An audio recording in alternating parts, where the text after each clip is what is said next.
All right, hello there, AP Human Geography students. Let's learn all about refugees today. So this isn't my normal style of note-taking presentation. There's no official notebook check correlating with this presentation in this video, but everything that I talk about in this presentation will be related to an FRQ.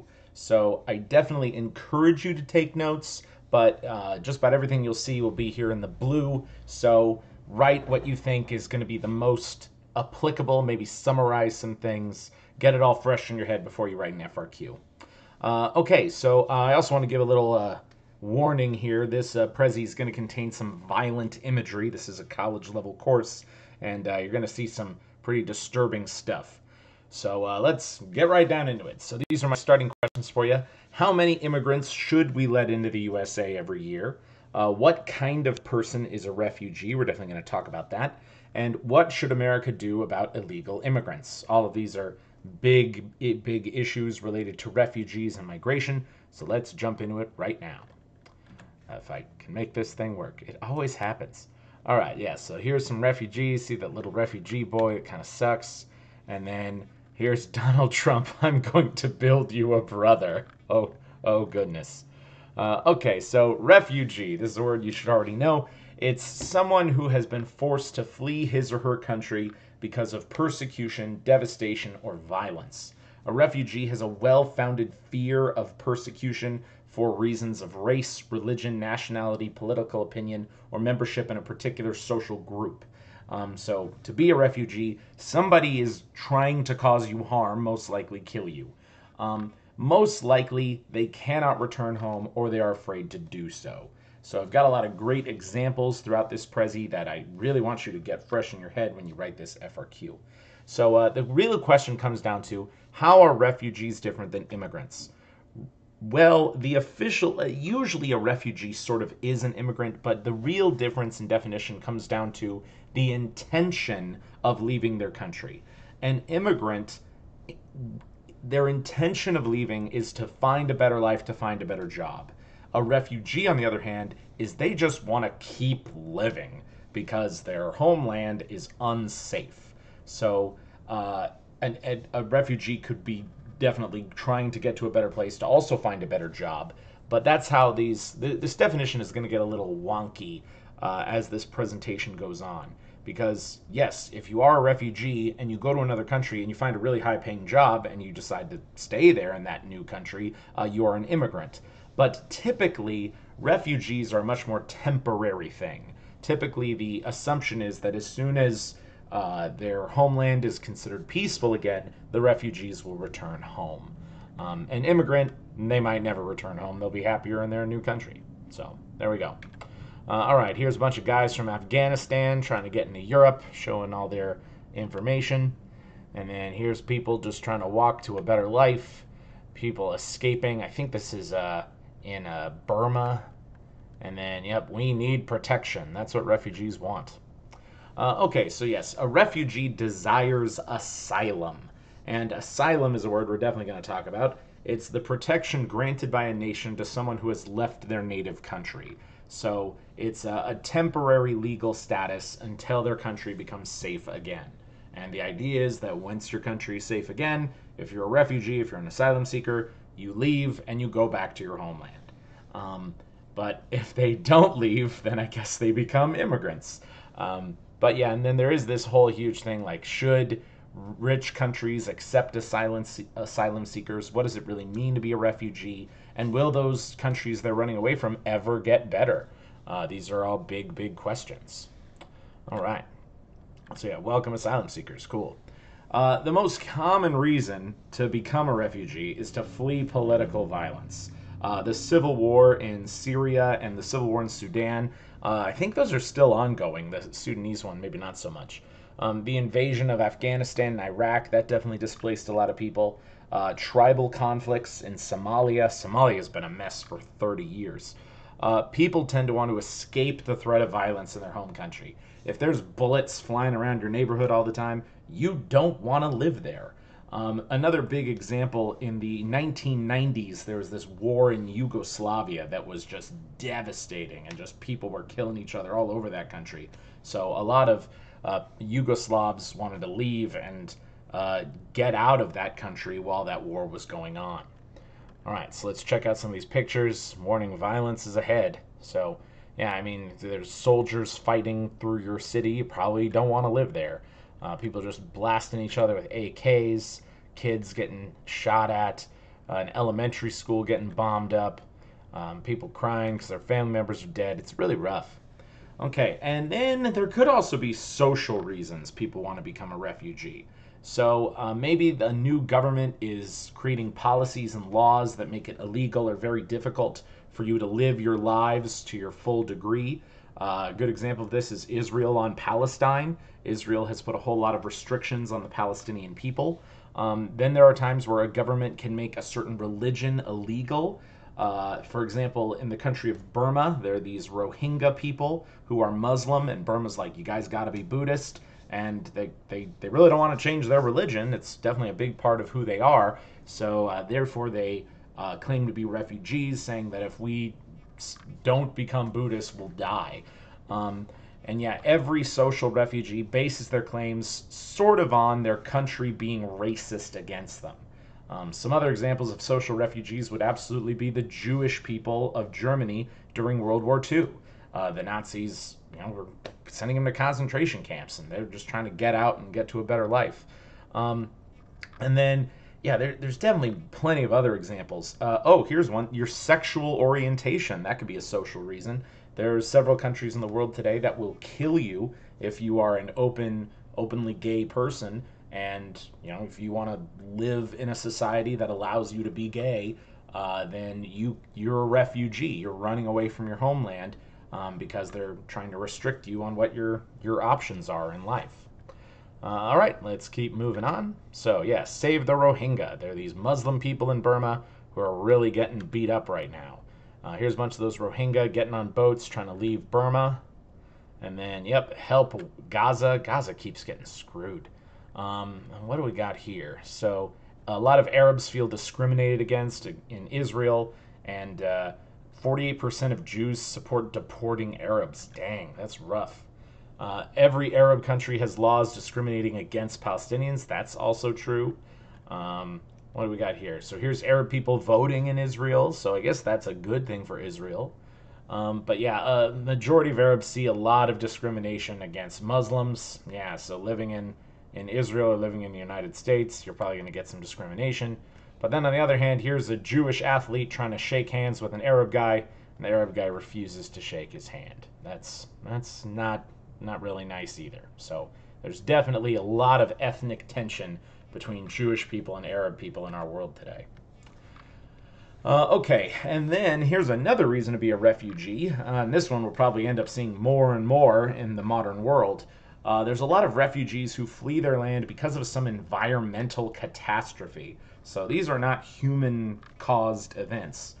For example, the Great Earthquake of 2010 so thoroughly destroyed the land of Haiti that many Haitians have still not even been able to rebuild their country to this day.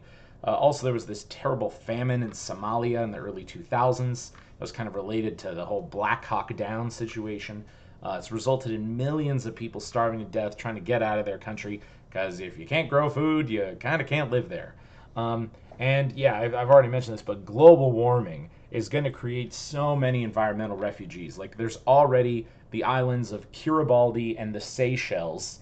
They will be completely overtaken by rising water levels by the year 2100. So they obviously can't live in their countries because their countries are underwater. And that absolutely makes you an environmental refugee. So what are these people supposed to do? Where are they supposed to go? What responsibility does the rest of the world have to help these people out when Mother Nature so thoroughly is messing with their ability to live a functional life? So let's check it out. So yeah, here's a bunch of damage from some of these hurricanes and environmental events. Here's what Haiti looked like after their earthquake. It was terrible. Here's starving kids in Somalia. Ugh, so rough. And yeah, like, no water, can't grow any food, can't raise any livestock. People are hungry. And yeah, here's the beautiful islands of the Seychelles. Okay, they're looking pretty great. But now it's rising water levels. It's getting worse and worse. Man, these islands are just going to get more or less totally swept away. And here's the water creeping on all the time. Okay, now this is a really important thing I have to say. If your country is just super duper broke and there's not a lot of economic opportunities for you, you are not considered a refugee. You would be considered an immigrant. So yes, economic is not a reason.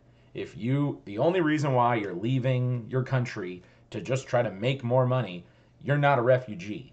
And this is a huge contentious issue today because, we have people from Central America trying to immigrate to the United States, and they claim that they're refugees. They claim that the drug gangs like MS-13 are going to kill them if they stay in their home countries. So they're like, look, we're refugees. But I think the official definition sort of has to be government persecution.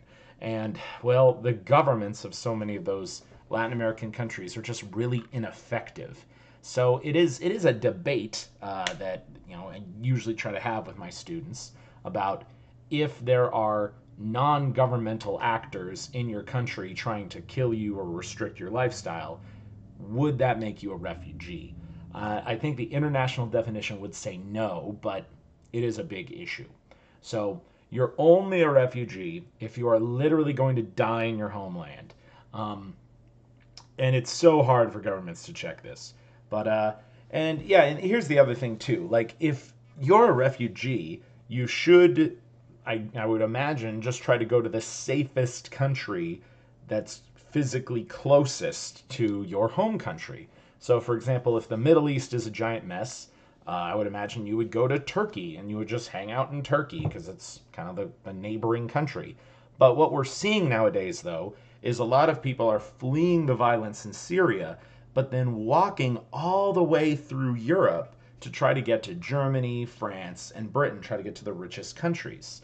So why, like, at that point, are you really a refugee, or are you just trying to get to the fanciest countries in the world to try to make the best economic life for yourself? Is it really about safety, or is it about getting that better job and getting that additional money? That's the debate we got to have about all this. All right. So here's people trying to get through Europe, trying to walk to the United States. And yeah, here's where the most refugees are. So as you can see, Germany has so many refugees. And there's a lot of opportunities in Germany, so naturally people are all trying to get there. But most of these refugees are coming from Africa and the Middle East, so that means they're going through all these other countries to get there. Really kind of shows me that it's not all about safety. There's some economic opportunity that's desired by these people as well. And yeah, main destination for immigrants. So many people want to go to Germany and the United Kingdom. So everybody's trying to get there. Okay, so yeah, and I mentioned this before. Are Mexicans in the United States refugees from drug cartel violence? That is a very big question, okay? There's some serious violence happening in Mexico. Pretty disturbing stuff. Yeah, drug cartels killing people, and yeah, people dying. So, the world's deadliest countries, okay? Even though Syria was having a civil war, Syria was just double what things were in Mexico. So Mexico, things were really bad back in 2016. And then, yeah, conflicts all around the world. Mexico is definitely up there with number one. So even though the government isn't killing these people, the drug cartels are definitely having a whole lot of violence happening there. So is it fair to say that they're worthy of being called refugees? Those are fair questions. Okay, so receiving refugees can be a good thing because these people who are coming to your country, they can bring their skills and they can improve your economy. And traditionally, refugees tend to be the more higher status people in society. They tend to be the doctors, the lawyers, the scientists. They kind of have the economic ability to pack up their stuff and go. Usually a refugee isn't some kind of farmer out in a rural community because usually they're not even really being that threatened. They're kind of so removed from society and life in the cities. Um, they can, yeah, help improve your businesses, give you cultural connections with their home countries. It's also considered just the right thing to do. If somebody's life is threatened, the humanitarian thing to do is to help these people. So there are studies saying that if you bring in refugees, you actually get a positive economic benefit from it. So yeah, let's check it out. So yeah, the incoming aid per refugee and the total economic impact of a refugee. So this study says that a refugee basically, if you give them 135 bucks, they'll give back 205 bucks. So that's a cool concept. Yeah, and for those who come across the seas, we've boundless plains to share. We don't want nobody to die. And here's a bunch of people becoming American citizens. Welcome to the team. But then again, there is the other side of the argument that refugees could be bad for your country. When they don't attempt to adapt to their country's new culture, people insist on having clashes with the home people's culture. It really just depends. Like, are the refugees of a mindset that they're going to be like kind of integrate with the home country or with the new country they're going to, or are they going to try to impose their old country's values in their new country? The other big claim is that refugees can take work opportunities away from a country's workforce. Many of these refugees lack the employment skills. They take a lot of government benefits from their asylum countries, and even my last graphic didn't dispute that. But my last graphic argues that if the government pays refugees money, they'll eventually pay more back. But there's definitely some examples that I know of refugees move in to a country and then they just get money from the government and they never work, and it's definitely a negative result to the country receiving refugees. So let's check it out.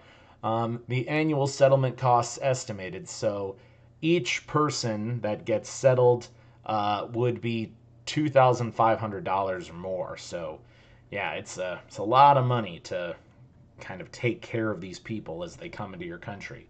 Welfare usage rates for Middle Eastern refugees in the United States.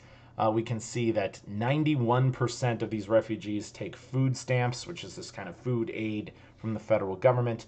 68% of them are on cash welfare. So if more than half the refugees are on these low-income welfare programs, are they really benefiting the economy of our country?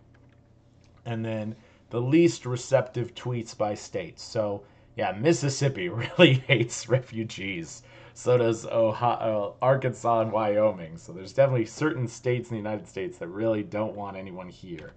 Yeah, the total cost of asylum, that's a big question.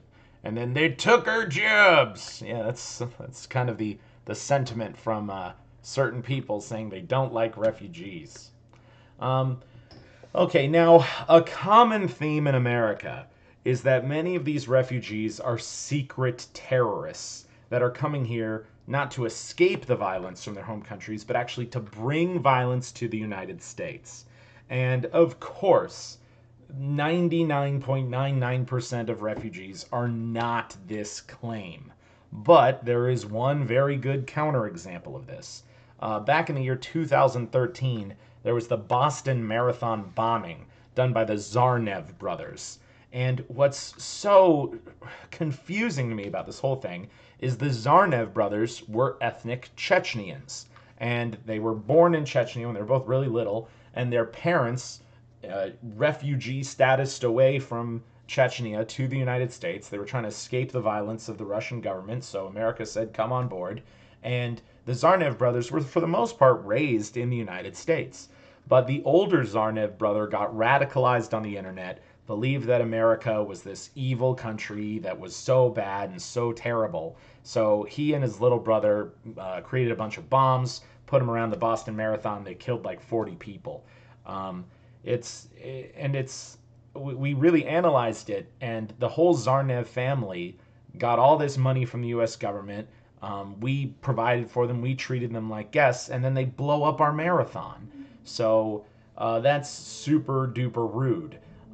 The other thing too is the the Tsarnaev family escaped the violence in the 1990s, and Chechnya, well, it's not really a great place today, but it's definitely like what more peaceful and less crazy than it was in the 90s.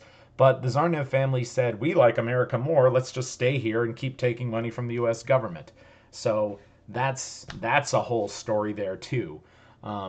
But yeah, so here, this is what some people believe, okay? I don't really want these people to come to my country if they're going to have this idea about my country.